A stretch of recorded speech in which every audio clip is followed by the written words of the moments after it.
Assalamualaikum warahmatullahi wabarakatuh. Kali ini saya kasih contoh berkaitan dengan friction. Jadi ini adalah contoh daripada buku Engineering Mechanics Static 4 edition daripada R.C. Hibbeler. Jadi soalan dia, the uniform crate has a mass of 150 kg. Jadi ada satu crate sebagai 1 kg yang mana coefficient of static friction antara crate dan floor tu adalah 0.2. Jadi tentukan the smallest mass of the man, maknanya berat lelaki ni yang paling ringan untuk dia menggerakkan crate tersebut. Coefficient static friction antara lelaki ni ataupun kasut lelaki ni dengan lantai adalah 0.45, and then kita assume daya yang dikenakan oleh lelaki ni adalah secara horizontal ke atas crate. Langkah yang pertama, kita akan draw free body diagram untuk crate dan juga lelaki ni. Jadi kita kena lukis dua free body diagram. Yang pertama adalah lelaki ni, kita tengok berat lelaki ni adalah M kilogram, daratkan dengan 9.81 Newton. Jadi M yang kita nak kena carikan, and then daya yang dikenakan lelaki ni untuk menolak crate tersebut adalah P. Jadi kalau kita tengok bila kita kenakan daya tolakan, dia ada compression. Jadi sebab itulah P ni, kalau kita tahu dia adalah compression, jadi kita akan arah daya P ni masuk ke tangan lelaki ni. Jadi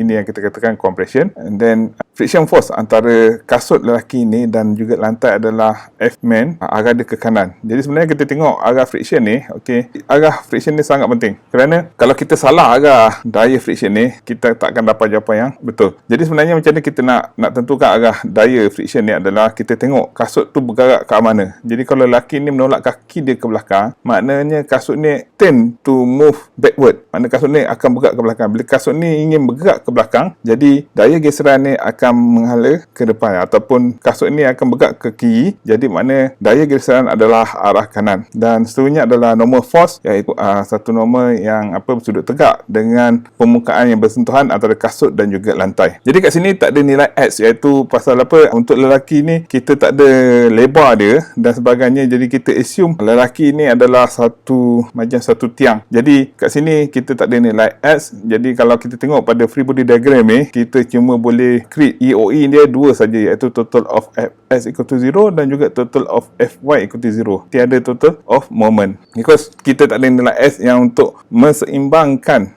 nilai moment di sini. Because kita tengok kat sini nilai berat lelaki ni, M darat 9.81 Newton tu dengan nilai N man tu adalah pada satu garisan yang sama. Free body yang kedua adalah crate. Jadi kata kat sini crate dengan berat 150 kg, darat dengan 9.81 Newton, and then kita ada daya P yang dikenakan ke crate. Jadi kalau kita tengok pada daya P pada lelaki man tadi, dia arah ke kiri, jadi pada crate dia arah ke kanan. Dan begitu juga dengan daya geseran F crate. Jadi bila ditolak ke kanan, maknanya crate ni akan tend bergerak ke kanan. Jadi bila bergerak ke kanan, maknanya daya geseran adalah ke kiri. Dia opposing pergerakan crate tersebut. Dan juga normal force of crate and crate, yang mana dia akan ditindakkan pada titik O. Jadi titik O ni adalah satu jarak X dengan titik dengan pusat graviti. Jadi kat sini dia akan ada persamaan moment di sini. Siap, dua free body diagram yang perlu kita lukis itu untuk man dan juga crate. Jadi kita tengok sini berapa unknown yang kita ada. Jadi pada man tu kita ada M, F man, N man, and then kita ada P, F crate, N crate dan juga S. Jadi kat sini kita ada 7 unknown values.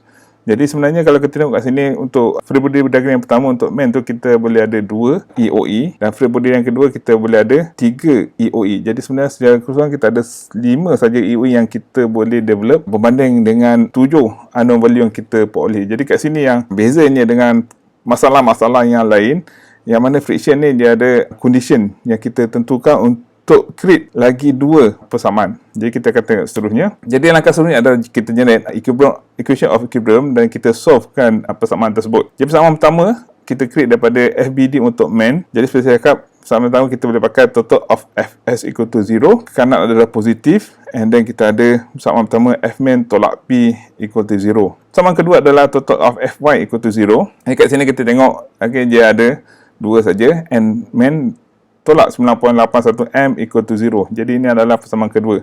Jadi kat sini kita tak boleh ambil persamaan yang ketiga, iaitu total of moment, because kalau kita tengok kat sini, daya yang ditindakkan oleh berat badan lelaki ni M 9.81 M dan juga N man adalah pada satu garisan yang lurus. Sebenarnya equation untuk FBD for the crate adalah, yang pertama kita ambil total of moment equal to 0. Kita ambil moment pada titik O. Because kalau kita ambil moment pada titik O, Jadi F-crate dan N-crate dapat kita hilangkan. Jadi kita akan dapat sama juga dengan stratum flow darat 9.81 X. S tu adalah darjah semenanjang dia. Oleh kerana dia akan putar lawan jam jika kita positif. And then kita ada daya P dengan jarak semenanjang dia adalah 1.6 meter. Jadi kat sini dia akan pusing clockwise. Jadi kita dapat negatif equal to 0. Jadi ini adalah persamaan yang ketiga. Sekunya persamaan adalah total of F equal to 0. Jadi kita ada sama juga dengan P kiri ke kanan dan tolak F-crate ke kiri equal to 0, soalan keempat. Dan juga persamaan seterusnya adalah total of Fy equal to 0. Jadi kita ada N-crate tolak 150 darat dengan 9.81 equal to 0. Jadi ini adalah persamaan yang kelima. Jadi kat sini kita boleh generate 5 persamaan keseimbangan. Okey. Jadi kita simplify yang pada persamaan kelima kita boleh simplify atau kita dapat jawapan yang N-crate ni adalah equal to 1471.5 Newton. Jadi seterusnya, okey, sebenarnya bila kita dah generate EOE ni, kita kena simplifykan persamaan tersebut. Dan step yang ketiga adalah, jadi inilah step yang berbeza daripada aplikasi analisis yang sebelum ni, yang kita buat seperti rigid body, ataupun kita buat structure analysis, ataupun frame and machine. Jadi yang ini adalah satu step yang khusus untuk friction, iaitu kita assuming objek tu. Jadi dalam kes ni kita ada assuming the man and the crate is at impending move. Jadi sebenarnya kita assume ni sama ada untuk friction dia sama ada impending move ataupun dia move, nak start move atau slip, ataupun dia tipping terbalik. Jadi dua condition yang kita kena buat assumption and then kita buat generate dia punya persamaan. Jadi dalam kes yang ini kita tengok soalan tu adalah menghendaki berapakah minimum force ataupun berat lelaki tu untuk menolak crate tu. Jadi kita nak kena pastikan yang crate tu bergerak dahulu. Jadi kat sini yang kita assume crate tu akan bergerak dahulu sebelum dia terbalik. Jadi bila kita assume crate tersebut bergerak ataupun the man tu akan menggerakkan crate tersebut, jadi kat sini kita akan gunakan satu soalan yang jadi daripada FBD for the crate. Kita akan dapati yang maximum friction force ataupun F crate tu adalah equal to nu S darat dengan N crate, iaitu coefficient of the static friction antara crate dan juga lantai tu adalah maksimum. Jadi kita akan dapat maksimum for the crate adalah 0.45 darat dengan 1471.5 Newton. Jadi kat sini kita akan dapat yang F crate tu adalah 294.3. Jadi kat sini kita terus dapat satu jawapan salah satu unknown value tersebut, iaitu F crate. Jadi ini yang saya maksudkan adalah persamaan yang keenam sebenarnya. Jadi kita terus dapat nilai dia dan seterusnya kita replace nilai F crate tersebut dalam persamaan yang keempat, and then kita akan dapat P adalah 294.3 Newton juga. Jadi dari satu kita dapat selesaikan satu lagi unknown values, iaitu P. Dan seterusnya nilai P ni kita gantikan, masukkan dalam persamaan yang ketiga, and then kita akan terus dapat selesaikan satu lagi unknown value, iaitu S, iaitu 0.32. Jadi begini cara kaedah dia. Bila kita dapat satu nilai unknown value, kita replacekan nilai tersebut ke dalam persamaan-persamaan yang lain, and then kita derive atau kita solvekan the unknown values. Seterusnya kita tengok untuk free body diagram for the man. Jadi kita gantikan nilai P yang kita dapat tadi, iaitu 294.3 Newton ke dalam persamaan satu, and then seterusnya kita akan dapat F man tu berapa, iaitu daya geseran pada kasut tersebut adalah sama juga 294.3 Newton, and then sin man at the appending move. Alright. Jadi sebenarnya F man ni adalah, berarti soalan tadi ketika pasal kita assume man ni juga adalah appending motion atau move atau slip. Jadi kita tahu dia punya F man adalah maksimum. Jadi dia pada bila maksimum, makna kata F man adalah nu S darat dengan N man. Jadi sama juga dengan 0.45 N man. Jadi kita gantikan nilai F man yang kita dapat tadi ke dalam persamaan ini. Jadi kita dapat normal force for the man adalah F man bagi dengan 0.45, iaitu kita dapat 94.3 bagi dengan 0.45. Jadi kita dapati yang N man adalah 654 Newton. Dan seterusnya kita gantikan nilai N man yang ke dalam equation yang kedua, and then kita akan solve. Nilai M tu adalah sebanyak 66.67 kg. Jadi inilah jawapan terakhir kita untuk kita tentukan, iaitu berat minimum bagi lelaki tersebut adalah 66.67 kg. Jadi walaupun kita dapat jawapan ini, tapi kita punya analisis ni belum lagi selesai. Okey, walaupun kita untuk soalan tadi dia minta berapakah berat minimum lelaki tersebut untuk menolak kotak crate tersebut. Jadi berat minimum dia adalah 66.67 kg. Tapi ini bukan jawapan terakhir. Kita kena semak juga, iaitu langkah yang keempat. Kita kena check that the crate is not tipping. Jadi kita kena check, iaitu crate yang ditolak laki ni tidak terbalik. Jadi ini adalah step yang keempat. Jadi kita tengok step yang ketiga dan step yang keempat ni adalah khusus untuk masalah friction. Jadi step yang keempat ni bagaimana kita nak check sama ada crate tersebut tidak tipping, because kita assume yang crate ni akan bergerak, tidak tipping. Okay, jadi step yang keempat kita kena tengok sama ada dia tipping ataupun tidak tipping. Jadi kat sini kita kena faham condition of tipping. Jadi sin nilai S yang kita perolehi tadi adalah 0.32. Jadi oleh kerana 0.32 ni adalah kurang daripada 0.6 meter, iaitu 0.6 meter ni adalah jarak ataupun panjang separuh kelebaran crate tersebut. Because condition untuk tipping adalah S tu adalah melebihi lebar crate tersebut. Jadi dalam kes ni kita tengok nilai X tu kurang daripada lebar crate tersebut. Jadi sebenarnya crate tersebut akan bergerak dahulu sebelum dia tipping. Jadi assumption yang kita buat dalam step yang ketiga betul. Jadi maknanya kita dah selesai buat analisis. Jadi maknanya minimum berat lelaki dia 66.67 kg dengan keadaan crate tersebut akan boleh bergerak tanpa tipping. Dia tidak akan tipping, iaitu dia akan bergerak dahulu sebelum tipping. Jadi selesai masalah kita untuk analisis soalan yang pertama. Seterusnya saya kasih lagi satu lagi contoh, alright, daripada buku teks yang sama juga, iaitu kalau kita tengok kat sini kita ada dua blok, iaitu blok A dan B. Setiap blok tu mempunyai berat 5 kg dan disambungkan oleh satu linkage. Okay. Coefficient of static friction between permukaan dan juga blok tersebut adalah 0.5. Jadi tentukan daya force P yang terbesar yang boleh dikenakan pada joint ataupun pada pin C without causing the block to move. Maknanya berapakah daya yang terbesar boleh dikenakan, kita tekan pada joint C yang menyebabkan sama ada blok A ataupun blok B itu dia tidak bergerak. Okay. Jadi maknanya kan daya tu lebih daripada daya maksimum ni, dia akan bergerak. Jadi kat sini kita tengok contoh yang diberi kat sini adalah kita nak tentukan tentang the condition of impending motion untuk blok A dan juga blok B. Jadi kita punya assumption memang terus straight pada soalan yang disebut sini. Maknanya kita kena assume yang blok ni adalah pada keadaan impending motion, atau pada maknanya dia tidak berlaku tipping. Jadi kat sini langkah pertama sama juga, kita akan draw free body diagram. Jadi dalam kes ni kita kena draw free body diagram untuk blok A, blok B dan juga joint C. Kita tengok untuk free body diagram blok A, kita akan lukis the block and then kita pasti SY, daya tindakan FAC dan juga berat blok tersebut 5.981 Newton. And then kita tengok kat sini static friction FA dia adalah ke kiri, because kalau kita tengok blok A ni dia akan bergerak ke kanan kan. Jadi makna static friction adalah ke kiri, and then kita ada normal force NA.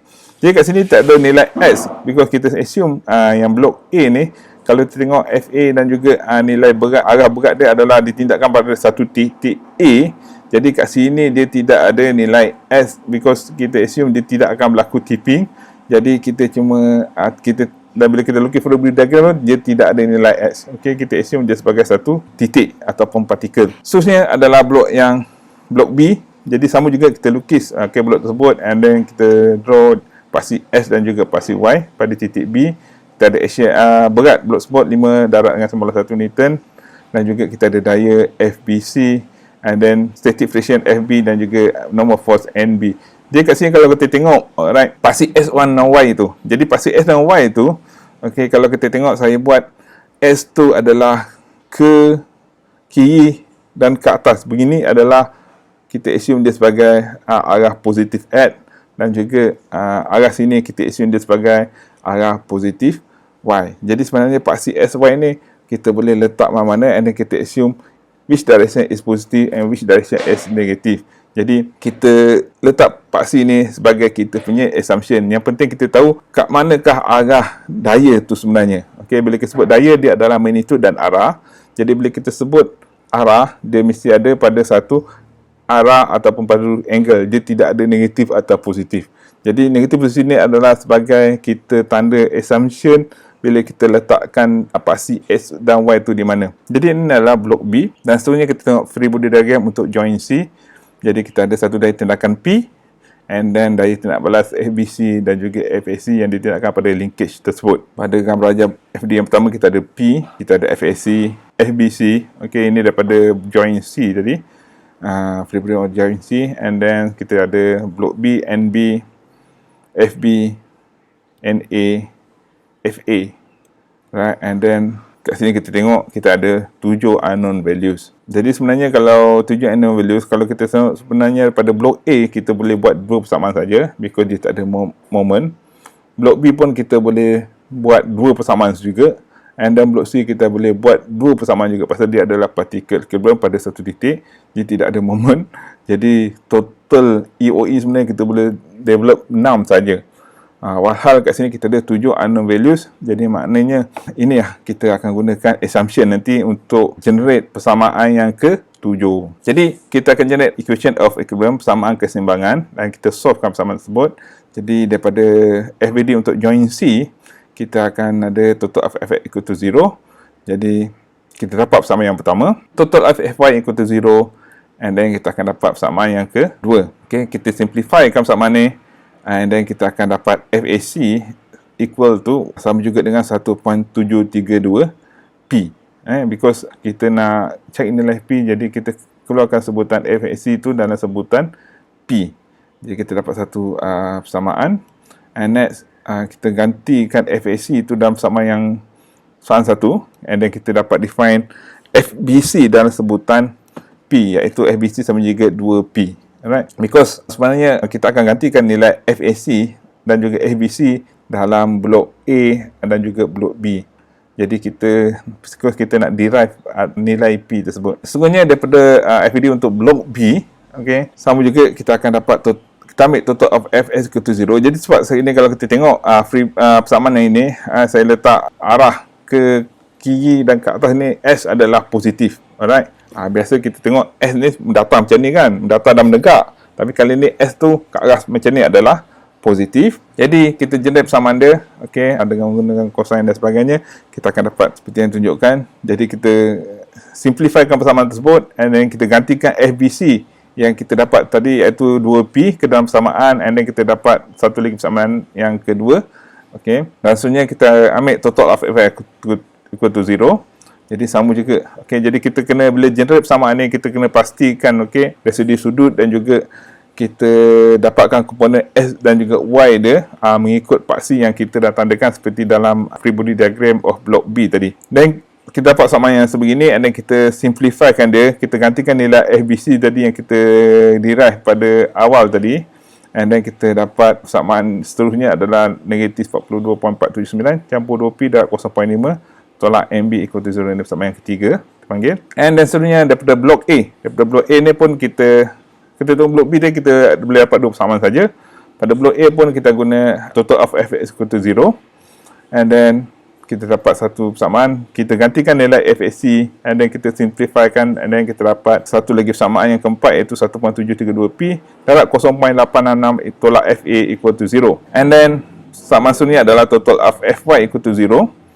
And then kat sini kita dapatkan komponen Y dia, and then kita simplifykan persamaan ni dengan gantikan nilai FAC. Jadi kita akan dapat negatif 49.05 tolak 1.732P sin 30 tolak NA equal to 0. Jadi adalah persamaan yang kelima. Jadi siap persamaan EOE kita, and then langkah ketiga. Okey, sama juga masalah yang sebelum ni. Jadi kita assume block A is slide first. Alright. Jadi maknanya kita punya assumption tadi dalam case ini adalah block A dan blok B dia adalah at pin motion, ataupun dia akan slide ataupun dia akan bergerak dahulu sebelum dia tipping. Jadi kita assume the condition of sliding. Jadi bila sebut sliding, maknanya kita tahu maximum friction force dia adalah nu darab dengan N.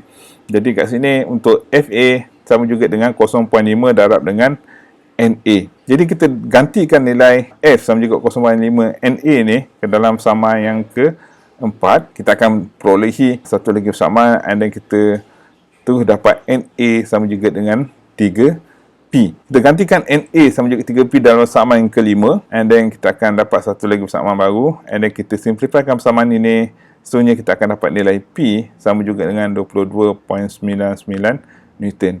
Dia kat sini adalah akhirnya kita dapat nilai, berapakah nilai P yang perlu dikenakan ataupun maksimum P yang mana dia akan menyebabkan blok A ni pada impending motion. Okey. Jadi maknanya bila force P sebanyak 22.99 Newton dikenakan, blok A ni akan start nak bergerak. Alright. Kalau dia lebih sikit, baru blok ni akan bergerak, because static friction pada blok tersebut telah melebihi maksimum static friction. Okay, jadi maknanya the largest P is 22.99 Newton. Jadi seperti masalah yang sebelum ni, jadi ini bukanlah final answer, because strip yang keempat kita kena check. Okay, sebenarnya kita gantikan nilai P yang kita dapat ni ke dalam soalan yang sebelum tadi, dan kita akan dapat nilai NA sama juga 68.96, nilai FA 34.48, nilai NB sama juga 65.46, FB 15.29 Newton. Okay, kita gantikan nilai P yang kita peroleh ni ke dalam soalan lain. Jadi bila kita dapat nilai P dan juga nilai-nilai unknown value yang lain, so kita kena check that the block B is not sliding, because kita ada dua blok tadi. Kita kena pastikan blok A ni kita dah pastikan, iaitu dia punya nilai maksimum static friction dia adalah berlaku bila P sama juga 22.99 Newton. Jadi kita kena check juga bila P sama juga 29, adakah blok B ni dah bergerak ke belum. Okey, jadi kat sini kita kena check. Okey, kita tengok sini, the maximum friction force of block B adalah, kita tahu maximum friction force untuk block B adalah nu S dengan MB. J nu S adalah 0.5, NB adalah 65.46 Newton. Yang kita derive kat atas ni, kita dapat nilai NB adalah 65.4 Newton. Jadi maknanya dengan kata lain, maximum friction force untuk blok B adalah 32.73 Newton. Jadi dengan daya 22.99 Newton ni, berapakah friction force pada blok B? Jadi since nilai static friction pada blok B yang kita derive, yang kita perolehi kat atas, okey, adalah sama juga 15.29 Newton, yang mana ini adalah kurang daripada nilai maximum static friction untuk blok B, iaitu 32.73. Jadi dengan kata lain, blok B tidak akan bergerak pada P sama juga 22.99 Newton, because bila kita kenakan force P 22.99 Newton, static friction pada blok B tu hanyalah sebanyak 15.29 Newton. Jadi dengan daya static friction sebanyak 15 Newton ni, FB tu tidak boleh bergerak, pasal nilai friction ni belum mencapai lagi, because nilai friction ni belum mencapai lagi nilai maksimum friction yang diperlukan untuk blok ni bergerak, because nilai friction paling tinggi adalah 32.73 Newton. Jadi kita assumption yang blok A dan juga blok B, ataupun assumption kita kat atas ni, blok A tidak bergerak adalah betul. Jadi itulah tentang kaedah bagaimana kita buat analisa on friction. Jadi sebenarnya untuk kes yang ini, kita kena check juga, okey, kalau katakan blok B tu adalah at impending motion, iaitu dengan kata lain, kita assume yang blok B ni adalah pada maximum friction. Adakah blok A bergerak ke atau tidak bergerak? Jadi sebenarnya soalan ni sebenarnya belum habis lagi. Jadi because dalam soalan ni kita nak kena find the largest nilai P, jadi kita kena semak, okey, kedua-dua. Jadi dalam kes yang ini, saya buat dulu, saya assume blok A adalah pada maximum static friction. Jadi bila saya assume blok A adalah pada maximum static friction, and then at the end saya dapatkan ke semua nilai unknown value sampai kita dapat FB, and then kita check sama ada FB ni adalah sama ada kurang ataupun lebih pada dia punya nilai maximum static friction. And then kalau katakan kurang, iaitu kita dapat FB ni 15 Newton, jadi maknanya assumption kita betul. Tapi kalau katakan kita assume yang blok B ni adalah pada maximum static friction, okey, sebenarnya kita akan ulang balik langkah-langkah ni semua, and then kita kena check dekat blok A, adakah blok A punya static friction ni melebihi daripada maximum static friction. Jadi sebenarnya kalau you all buat, kita akan dapati yang static friction pada blok A adalah akan melebihi daripada maximum static friction of blok A. Jadi memang jawapan tu is not correct. Okey, jadi sebenarnya kena tunjuk kedua-dua assumption sebenarnya dalam soalan ini. Alright. Jadi itu saja yang contoh yang saya nak bagi untuk tentang friction.